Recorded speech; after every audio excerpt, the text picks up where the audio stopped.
2024 లేదా 25లో డిగ్రీ లేదా బీటెక్ చదివారా? సాఫ్ట్‌వేర్ జాబ్ కోసం ఎదురు చూస్తున్నారా? అయితే కోడ్ జ్ఞాన్ 100 డేస్ కోర్సులో చేరండి. జాబ్ సాధించండి. హలో మహేష్ గారు. Hello sir.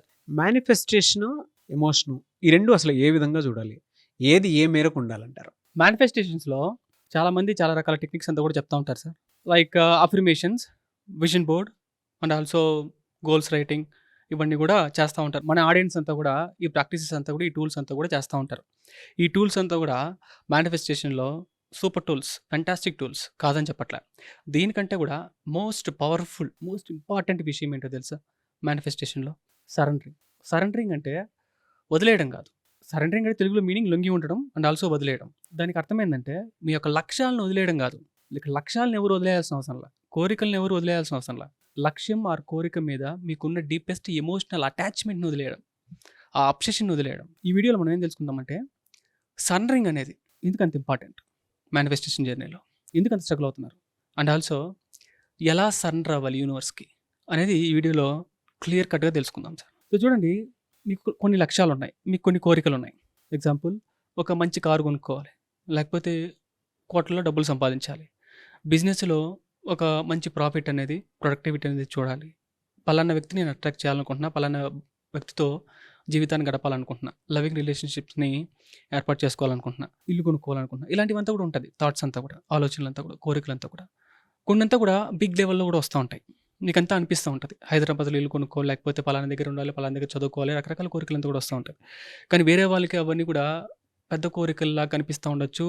అండ్ ఆల్సో మీకు కూడా అది పెద్ద కోరికల్లా కనిపిస్తూ ఉండొచ్చు. అది లాజికల్‌గా జరగదేమో అని మీకు అనిపిస్తూ ఉండి, ఫైనల్‌గా మీ లోపల కొన్ని థాట్స్ వస్తూ ఉంటాయి. నాకంత అర్హత ఉందా? నేను దానికి తగిన వ్యక్తేనా? నాకంత సీన్ ఉందా? ఇలాంటి మాటలంతా కూడా ఆలోచనలు వచ్చేసి టక్‌మని మనకెందుకులే అవన్నీ కూడా అని చెప్పి వదిలేస్తూ ఉంటారు. మీరు గుర్తుపెట్టుకోవాల్సింది ఏంటంటే, మీకు ఒక హార్ట్ లెవెల్‌లో ఒక ఇంటెన్షన్ వచ్చిందంటే, ఒక థాట్ వచ్చింది, ఒక కోరిక బలంగా హార్ట్ లెవెల్‌లో కలిగింది, సోల్ లెవెల్‌లో కలిగిందంటే దానికి అర్థం ఏంటో తెలుసా? ఫ్యాక్ట్ ఏంటో తెలుసా? నిజమేంటో తెలుసా? సత్యం ఏంటో తెలుసా?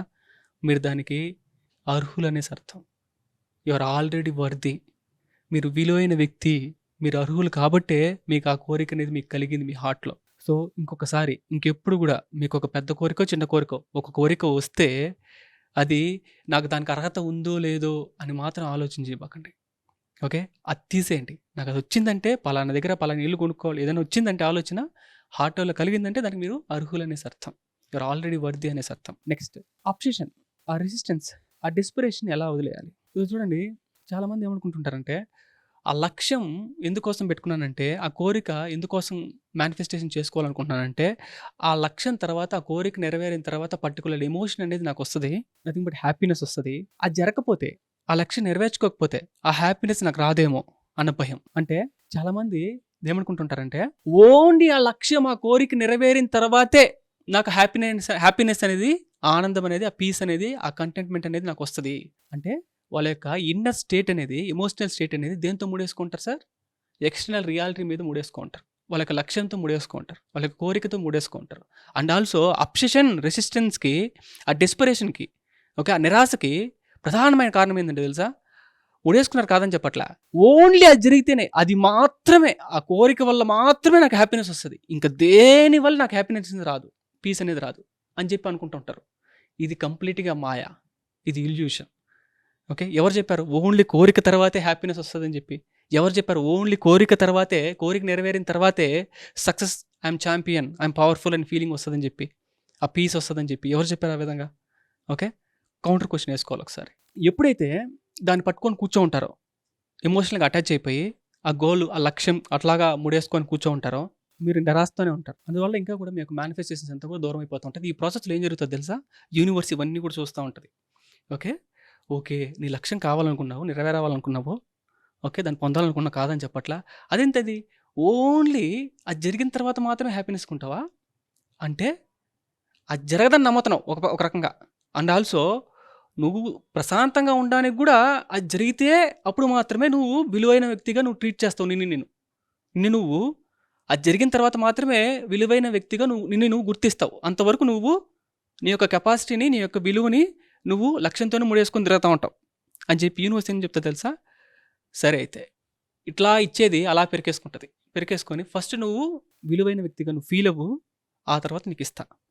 యు ఆర్ వర్ది అని నువ్వు ఫీల్ అవ్వు, ఆ తర్వాత నీకు ఇస్తా అని చెప్పి లేట్ చేస్తుంది. ఎలాగంటే 'బాహుబలి' సినిమాలో మహేంద్ర బాహుబలి ఇంకా చంపేదానికి వెళ్తా ఉంటాడు. బాణాలంతా కూడా అతని మీదకి వస్తూ ఉంటుంది. చనిపోతాడేమో భయంతో కట్టప్ప ఆపి, అసలు ఏం చేస్తున్నావు బాహుబలి, ఓకే, నువ్వు ఎవరు కొడుకో తెలుసా? అమరేంద్ర బాహుబలి కొడుకువి. బాహుబలి కొడుకులాగా ఆలోచించి, అమరేంద్ర బాహుబలి కొడుకులాగా ఆలోచించి అని చెప్తాడు. మీ నాన్న కటిక చీకట్లో కూడా వెలుగును చూడగల శక్తి మీ నాన్నకుంది అని చెప్పి చెప్తాడు. అప్పుడు ఆలోచన చేస్తాడు. అప్పుడు ఆ తర్వాత నెక్స్ట్ సీన్లు అంతా మీకు తెలుసు. అదేవిధంగానే యూనివర్స్ ఏం చెప్తుందంటే, నువ్వు గుర్తుందా, నువ్వు మర్చిపోయావా అని చెప్పి, నువ్వు నా బిడ్డవే, ఓకే, నేనేంటో నువ్వు కూడా అదే అని చెప్పి ఫస్ట్ నువ్వు విలువైన వ్యక్తిగా నువ్వు ఫీల్ అవ్వు, ఆ తర్వాత నీకు కావాల్సినంత కూడా నేను అందిస్తానని చెప్పి ఇస్తుంది. సో వాళ్ళు అంటే సెల్ఫ్ వర్త్ని కంప్లీట్గా లక్ష్యంకి పెట్టేసుకుంటారు, లక్ష్యం మీద పెట్టేసుకుంటారు. ఇంకా నువ్వే లక్ష్యమే, అంతవరకు నేను ఉత్సాహంతోనే ఉంటా, డెస్పిరేషన్తోనే ఉంటా, ఏడుస్తూనే ఉంటా అని చెప్పి అనుకుంటూ ఉంటారు. సో గుర్తుపెట్టుకోవాల్సింది ఏంటంటే, దీంతో పాటు మనసులో ఏమనుకుంటుంటారంటే మనుషులంతా కూడా, నేను బయట చూస్తేనే, అవుటర్ రియాలిటీలో నేనైతే కోరుకున్నానో అది బయట కనబడేంత వరకు, ఓకే, నేను నమ్మను. చాలామంది అదే అంటున్నారు, ఎంత డబ్బులు సంపాదించావు, ఓకే, బయట నేను చూసేంతవరకు నేను నమ్మను అని చెప్పి నిరుత్సాహంతోనే ఉంటారు, రిజల్ట్ ఓరియంటెడ్గానే ఉంటారు ఎంతసేపైనా. ఓకే, నేను చెప్పేది ఏంటంటే, అంటే నువ్వు నమ్మట్లే, అంటే బయట జరుగుతుంది, అవుటర్ రియాలిటీలో జరుగుతుంది అని చెప్పి నువ్వు నమ్మట్లే. ఇక్కడ క్వశ్చన్ ఏంటంటే, I believe when I see, నేను బయట ఎప్పుడు చూస్తానో అప్పుడు మాత్రమే నమ్ముతాను. ఇది ఒక వర్షన్. ఇంకొక వర్షన్ ఏంటంటే, నేను నా మైండ్లో చూస్తే చాలు నేను నమ్ముతాను, అండ్ ఆల్సో నాకు తెలుసు అది ఖచ్చితంగా మేనిఫెస్టేషన్ జరుగుతుందని. ఈ రకమైన కాన్వర్జేషన్ అనేది, ఈ లెవెల్ ఆఫ్ కాన్ఫిడెన్స్ అనేది, సర్టెనిటీ అనేది మీకు ఫాస్ట్గా మీ యొక్క రిజల్ట్ని తెచ్చిపెడుతుంది. మీరు ఎప్పుడైతే ఓకే ఆ లక్ష్యం మీద ఆ ఎమోషన్ని, ఆ డెస్పిరేషన్ వదిలేస్తారో, న్యాచురల్గానే ఆ ఇగో అంతా కూడా కొలాప్స్ అవుతుంది. న్యాచురల్గానే మీకు కావాల్సింది మీ దగ్గర వచ్చి వాళ్తుంది. ఎట్లాగంటే, సో చూడండి సార్, ఒక వ్యక్తి, నా వయసు, ఓకే, ఒక యువకుడు ఆఫీస్ నుంచి ఇంకా సాయంత్రం పార్క్కి వెళ్ళాడు ప్రశాంతంగా ఉండడానికి. అక్కడ ఒక చిన్నపిల్లాడు బటర్ఫ్లై పట్టుకోవడానికి పరిగెత్తుకుంటూ వెళ్తున్నాడు. బటర్ఫ్లై వెళ్ళిపోతా ఉంది, దాన్ని పట్టుకోవడానికి పరిగెత్తా ఇంకా దొరకట్లేదు. ఒక దగ్గర కూర్చున్నాడు, ఒక రాయి దగ్గర, అలా పక్కన వాలింది అది. ఈసారి పట్టేసుకుంటాడేమో, ఇట్లా చేపట్టుకుంటాడు, కానీ బటర్ఫ్లై తక్కువ ఎగిరిపోద్ది. ఆ అబ్బాయి మళ్ళీ ప్రశాంతంగా వచ్చి వాళ్ళు మిగతా పిల్లలతో కూడా ఆడుకుంటూ ఉంటాడు. సాయంత్రం అవుతుంది. ఈ అబ్బాయి యువకుడు వచ్చి ఇంక బయలుదేరదాం అని చెప్పి ఇంక లేచి బయలుదేరుతుండగా ఇట్లా చూస్తే బటర్ఫ్లై అలా ఎగురుకుంటూ వచ్చి ఆ పిల్లోడి మీద వాళ్తుంది.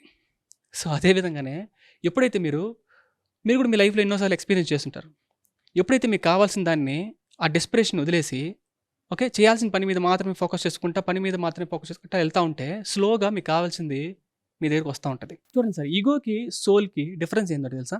ఈగో ఎప్పుడు కూడా బతకాలని చూస్తూ ఉంటుంది, ఏదో రకంగా బతకాలి మనిషి, ఓకే.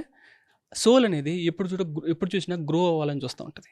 ఇక్కడ ఈగో ఎప్పుడు కూడా కంట్రోల్ చేయాలి అని చెప్పి ఆరాటపడుతూ ఉంటుంది. అన్నిటినీ బయట రియాలిటీని, ఓకే, యూనివర్స్ని, మనుషుల్ని అన్నింటినీ కంట్రోల్ చేయాలని ఆరాటపడుతూ ఉంటుంది.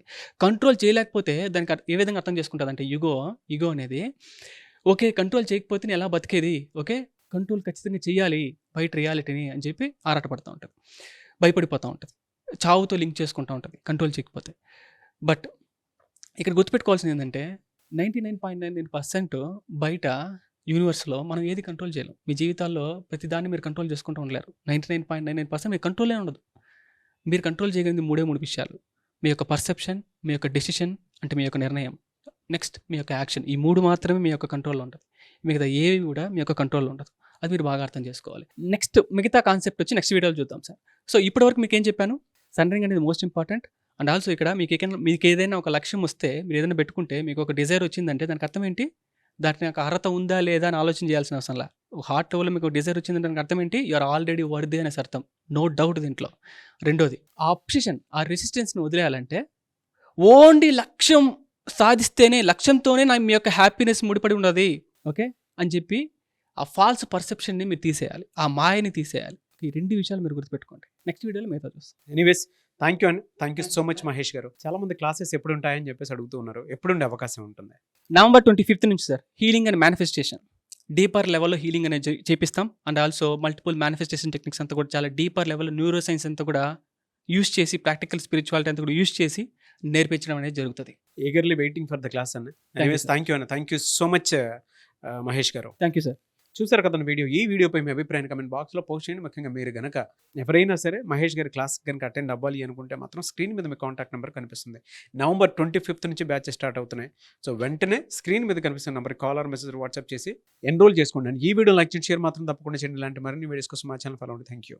సుమన్ టీవీలో మీ పర్సనల్ అండ్ బిజినెస్ ప్రమోషన్స్ కోసం కింది నెంబర్కి కాంటాక్ట్ చేయండి.